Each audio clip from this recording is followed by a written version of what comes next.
Hello everyone, myself Deependra and welcome to my YouTube channel the English language. So आज अपन चर्चा करेंगे present continuous tense के बारे में कि प्रेजेंट कंटिन्यूस टेंस होता क्या है और इसकी क्या पहचान होती है। देखिए, प्रेजेंट के अंदर अगर कोई काम चल रहा है, जब प्रेजेंट के अंदर अगर कोई काम चल रहा है तो ऐसी एक्टिविटीज, ऐसी घटनाओं को अपन प्रेजेंट कंटिन्यूस टेंस के अंदर अपन काम में लेते हैं। जैसे मैं सो रहा हूँ, मैं कहीं चल रहा हूँ, मैं कहीं कुछ और कोई काम कर रहा हूँ, मैं मतलब ऐसी कोई घटना आपको अगर दिखे होती जो आपकी आंखों के सामने हो रही है, जिसके अंदर एक्शन इन प्रोग्रेस है, तो उसको अपन कहते हैं प्रेजेंट कंटिन्यूस टेंस। कंटिन्यूस का मतलब लगातार और प्रेजेंट का मतलब वर्तमान के अंदर, मतलब वर्तमान के अंदर अगर कोई घटना लगातार चल रही है तो ऐसी घटनाओं को अपन प्रेजेंट कंटिन्यूस टेंस के अंदर काम में लेते हैं। देखिए, इसके कुछ एग्जांपल आपको बताता हूँ मैं। जैसे मोहन इज स्लीपिंग, मोहन क्या कर रहा है, सो रहा है, मतलब लगातार काम चल रहा है। Ram is taking food, Ram खाना खा रहा है, तो ये क्या है, ये प्रेजेंट कंटिन्यूस का ही पार्ट है ये। They are singing in room, वे रूम के अंदर, वे कमरे में गा रहे हैं। He is driving a car, तो वो क्या कर रहे हैं, गाड़ी चला रहे हैं। ही इज टेकिंग बाथ, वो नहा रहा है। They are playing in home, वह घर में खेल रहे हैं। They are going to Jaipur, वह जयपुर जा रहे हैं। सी इज कुकिंग फूड, वह खाना बना रही है। सी इज सिंगिंग, वह गा रही है। आई एम सिंगिंग, मतलब मैं गा रहा हूँ। I am working at school, मैं स्कूल में काम करता हूँ मैं। सी इज वॉकिंग इन गार्डन, वह गार्डन के अंदर घूम रही है। तो ये जो जो मैंने आपको अभी सेंटेंसेस जो बताए हैं, इनके अंदर आपको दिखेगा कि जो फीलिंग जो आ रही है, उनमें आपको पता लगेगा कि एक्शन जो है, जो काम जो है प्रेजेंट के अंदर लगातार हो रहा है। तो ऐसे घटनाओं को अपन क्या प्रेजेंट कंटिन्यूस टेंस के अंदर काम में लेते हैं।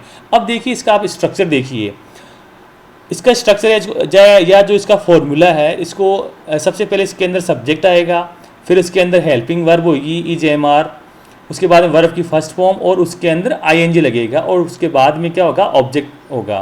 तो मैंने आपको पहले वाले जो मेरे वीडियो जो इसमें मैंने बताया था कि जो आई होता है वो हमेशा क्या होता है, बहुवचन होता है। लेकिन इसके अंदर क्या होता है, कुछ एक अपवाद है, इसमें एक्सेप्शन है कि अगर आई के लिए अपन हेल्पिंग वर्ब एम काम में लेते हैं, और जो बहुवचन, जो प्लूरल, जो सब्जेक्ट जो होते हैं, उनके लिए अपन आर, और जो सिंगुलर एक वचन जो है उनके लिए अपन क्या इज काम में लेते हैं। सो नीचे एक एग्जांपल है, he is living in Jaipur. अब ही क्या इसमें सिंगुलर है, आपके पास में इज क्या इसके अंदर हेल्पिंग वर्ब है, और लिव के साथ में क्या है, वर्ब में आईएनजी है, तो लिविंग हो गया, और इसके अंदर लास्ट के अंदर आ गया आपका ऑब्जेक्ट इन जयपुर। अब देखिए, इसके कुछ और एग्जाम्पल देखिए। इसके अफर्मेटिव सेंटेंस के अंदर इसके एग्जाम्पल देखिए। फॉर्मूला मैंने बताए रखा आपको, subject plus is am are plus verb में वर्ब की फर्स्ट फॉर्म और उसमें आईएनजी लगेगा। ये हमेशा ध्यान रखने वाली बात है कि अगर आईएनजी अगर कहीं लग रहा है तो वर्ब की फर्स्ट फॉर्म ही आएगी, और लास्ट के अंदर object. I am writing a letter, मैं एक लेटर लिख रहा हूँ, पत्र लिख रहा हूँ, तो आई के साथ में क्या होता है, हमेशा एम आता है। ये ध्यान रखने वाली बात है आपको। You are writing a letter, you क्या यहाँ पे बहुवचन है, प्लूरल है, तो यू के साथ में हेल्पिंग वर्ब क्या आती है आपकी, आर आती है। He is writing a letter, वह किताब, वह लिख रहा है, तो ही क्या है यहाँ पे, ही यहाँ पे है ही यहाँ पे है सिंगुलर, बहुवचन नहीं है यहाँ पे ही। तो ही की सहायक क्रिया क्या होती है, हेल्पिंग वर्ब क्या होती है आपकी, इज है। आगे देखिए, she is writing a letter, they are writing a letter, we are writing a letter, Ram is writing a letter, and I am playing in school.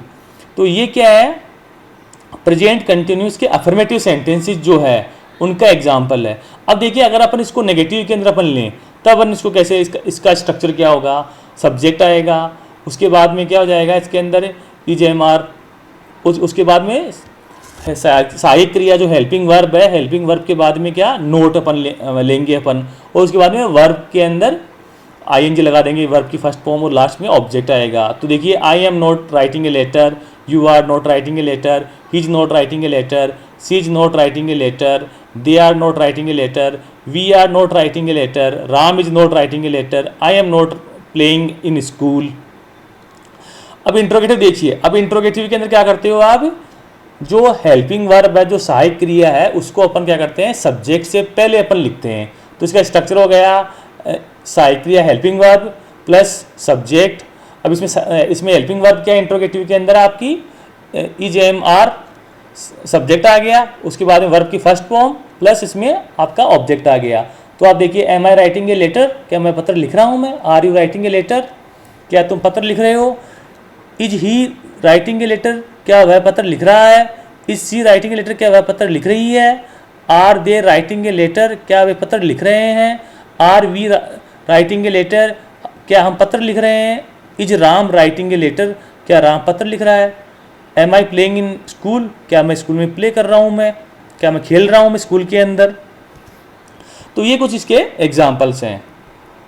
अब देखिए, अभी मोस्ट इंपॉर्टेंट चीज़ है कि प्रेजेंट सिंपल और प्रेजेंट कंटिन्यूस टेंस के अंदर difference आपको समझने वाली बात है कि दोनों में के अंदर अंतर क्या होता है। इसके अंदर प्रेजेंट सिंपल जो टेंस होता है वो हमेशा फैक्ट और हैबिट को बताता है, मतलब तथ्यात्मक चीज़ या आदतन कार्य को बताता है।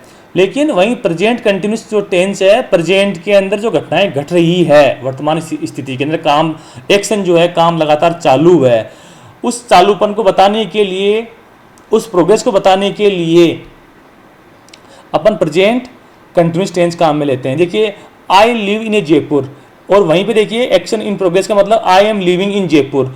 अब आई लिव इन जयपुर का मतलब ये हो गया कि वह जयपुर में रहता है। लेकिन अगर इस टेंस को अगर अपन इसमें प्रेजेंट कंटिन्यूस के अंदर लिखें कि I am living in Jaipur, तो दोनों के अंदर अंतर हो जाएगा। आई एम लिविंग जयपुर का मतलब ये हो गया कि वो जयपुर में परमानेंट नहीं रहता है, वो कुछ टेम्परेरी जयपुर के अंदर रह रहा है वो। ही कम्स फ्रॉम जापान, मतलब वो जापान से बिलोंग करता है, जापान के अंदर वो रहता है। लेकिन अब यहाँ पे देखिए, he is coming from Japan, मतलब वो जापान से आ रहा है, मतलब जापान में परमानेंट नहीं रहता है, वो जापान से अभी किसी कोई साधन, कोई व्हीकल को प्लेन के अंदर कहीं किसी से बैठ के आ रहा है वो। आवर कंपनी प्रोड्यूसेस ग्लासेज, हमारी कंपनी जो है ग्लास बनाती है, तो वो क्या है, अपना तथ्यात्मक चीज़ है ये। लेकिन अगर वहीं पे प्रेजेंट कंटिन्यूस टेंस को अगर मैं यूज में लूँ इसको, इस सेंटेंस को, तो our company is producing glasses, इसका मतलब कि आपकी कंपनी क्या है, अभी प्रेजेंट टाइम के अंदर, वर्तमान के अंदर ग्लास बनाती है, लेकिन वो टेम्परेरी बनाती है, मतलब परमानेंट उसका वो धंधा नहीं है, अभी वो कुछ टाइम के लिए बनाती है। इसका मतलब ये हो गया कि अभी आप टेम्परेरी ग्लास बना रहे हो, इसका मतलब आपको दूसरी चीज़ बनाती हो आप, है ना। तो ये चीज़ आपको ध्यान रखने वाली बात है। सनराइजेज फ्रॉम ईस्ट, है ना, तो इसका मतलब ये हो गया कि फैक्ट को बता रहा है वो, लेकिन वहीं बता रहा है कि सनराइजिंग फ्रॉम ईस्ट, कि सूरज क्या उग रहा है, तो तथ्यात्मक चीज़ को नहीं बता रहा। इसका मतलब ये हो गया कि शायद हो सकता है कि आज सूरज क्या कि ईस्ट से, मतलब पूर्व से उग रहा है, इसका मतलब कहीं और से भी कहीं उगता होगा सूरज, तो ऐसा नहीं होता ना कभी भी। तो क्या इसका अर्थ प्रेजेंट कंटिन्यूस में थोड़ा अलग हो जाएगा। राम स्लीप्स, राम सोता है, राम इज स्लीपिंग। अब राम स्लीप्स मतलब ये हैबिट जो आदतन कार्य इसको बता रहा है, लेकिन राम इज स्लीपिंग का मतलब ये होता है यहाँ पे कि वो अभी एक्शन काम चालू है, उसकी आदत को नहीं बता रहा, जस्ट अभी वो सो रहा है, उस स्थिति को बता रहा है बस वो। ही गोज टू स्कूल, कि वो स्कूल जाता है ना। लेकिन अगर इसको मैं कंटिन्यूस के अंदर काम में लूँ, तो देखिए आप, he is going to school, इसका मतलब ये हो गया कि वो अभी प्रेजेंटली किसी साधन के अंदर बैठ के किसी में जा रहा है वो। और ही गोज टू, इसको मतलब वही कि वो पढ़ने के लिए स्कूल जाता है, मतलब तथ्यात्मक चीज़ को बताता है कि हाँ भाई वो स्कूल से छोड़ नहीं रखी, स्कूल वो जाता है। तो ये दोनों के अंदर एक मेजर डिफरेंस होता है। अपन जब भी अपन कभी लेटर राइटिंग में या कुछ और कुछ अपन उसमें करें अपन, तो हमेशा ये आपको ध्यान रखने वाली बात है कि किस टेंस को किस में लें, अदरवाइज इसका जो सेंटेंस का जो मीनिंग जो है वो डिफरेंटली आपका चेंज हो जाएगा। अगर आपको मेरा चैनल अच्छा लगा, मेरे वीडियोज आपको अच्छे लगते हैं आपको, तो please like and subscribe my YouTube channel the English language. Thank you.